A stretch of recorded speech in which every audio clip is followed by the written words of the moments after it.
복음을 믿는다는 말은 예수는 하나님의 아들이고 예수가 그리스도라는 사실을 믿는 것입니다. 세상을 이기는 믿음은 예수님을 하나님의 아들로 그리스도로 고백하는 신앙 고백 안에 있습니다.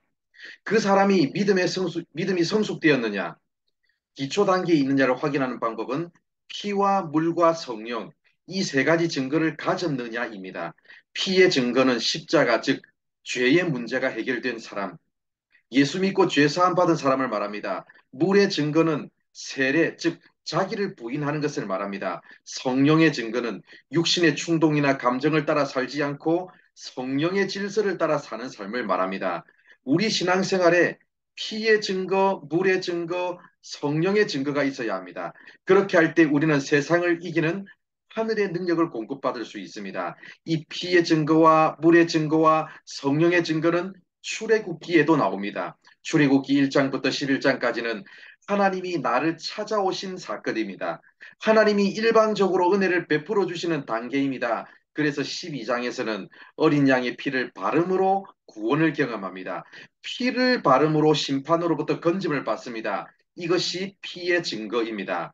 그러나 12장 구원 이후부터는 내가 하나님의 기준에 맞추어 가는 순종이 필요합니다. 13장과 14장은 홍해를 지나면서 세례를 통하여 나를 내려놓고 삼위 하나님을 주인으로 모시겠다는 결단을 합니다. 이것이 물의 증거입니다. 이렇게 물을 경험한 사람들이 15장부터 18장까지를 통해 광야를 지나면서 실제로 자기를 내려놓는 구체적인 경험을 하게 됩니다. 이제는 교육이 아니라 실제 현장을 지나가면서 진짜로 내가 나를 부인하고 하나님 중심으로 성부 중심, 성자 성 중심, 성령님 중심으로 사는가에 대한 훈련을 받습니다.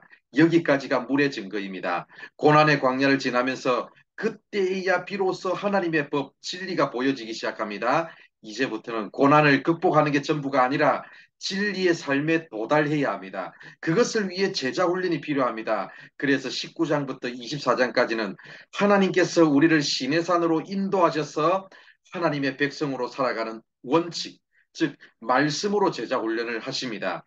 이런 과정을 통해서 말씀으로 하나님의 법도와 율례를 배우고 나면 25장부터 40장까지는 하나님이 우리를 성막으로 인도하셔서 예배 생활을 통하여 하나님과 동행하는 법을 훈련하십니다. 성막은 하나님을 만나서 하나님과 같이 살면서 하나님과 교제하면서 하나님의 영이, 하나님의 생각이, 하나님의 인격이 나에게 전달되는 곳입니다. 하나님의 사상과 철학으로 무장되는 곳입니다. 그래서 성막에서 하나님을 만나고 나왔을 때 나의 얼굴이, 나의 사상이, 나의 가치관이, 나의 언어가 하나님을 대행할 수 있도록 변화된 왕 같은 제사장으로 나오게 됩니다. 내가 교회 안에서 어떤 일을 하고 어떤 섬김의 자리에서 어떻게 섬기든지 예배의 정신으로 그 자리를 섬기기 시작하면 그 사람의 얼굴이 빛나고 하나님이 영광을 받으십니다. 여기까지가 성령의 증거입니다. 이처럼 출애굽기의 전 과정을 통해서 피의 증거, 물의 증거, 성령의 증거를 갖게 되었을 때 하나님은 우리에게 왕권을 약속해 주십니다.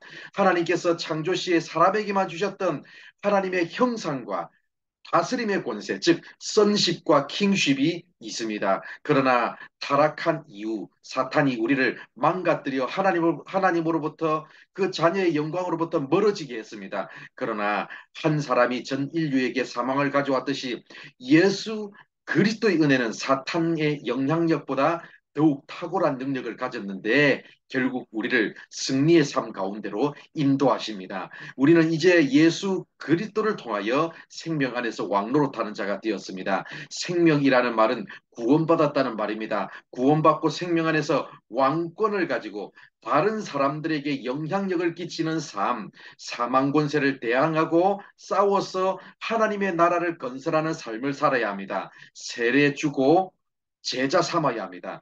선십과 킹십이 흘러가야 합니다. 사랑하는 성도 여러분, 구원받은 사실에만 만족해서 살아가지 마시고 구원받은 자답게 왕 같은 제사장답게 피의 증거, 물의 증거, 성령의 증거를 통해 우리의 사명을 회복해서 하나님을 보여주고 대행하는 성숙한 삶을 살아가는 우리 모두가 되기를